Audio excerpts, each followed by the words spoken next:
Guys, so ఈరోజు ఏంటంటే after school routine మీకు చూపిస్తాను. అవి స్కూల్ నుంచి వచ్చిన తర్వాత ఏంటి అని. సో వాడు ఇంకా స్కూల్ నుంచి రాలేదు, నా కుకింగ్ ఫినిష్ అయిపోయింది అనమాట. పంప్కిన్ కర్రీ చేశాను. ఒకరోజు మా మమ్మీ చేస్తే వాడికి నచ్చిందంట, సో చేయమని చెప్పాడు. అండ్ రైస్ అండ్ కర్డ్ అనమాట.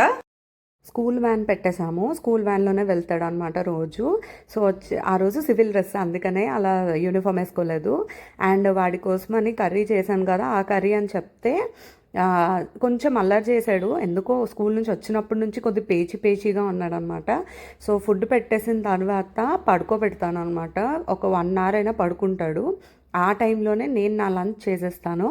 సో నా లంచ్ అయిపోయిన తర్వాత ఆవిష్ అయితే లెగ్సాడు. ఈ లోపల ఏంటంటే బిగ్ బాస్ వస్తే బిగ్ బాస్ పెడుతున్నాను అనమాట. సో నిన్న నైట్ చూడలేదు, ముందు రోజు నైట్, అందుకని బిగ్ బాస్ పెట్టా.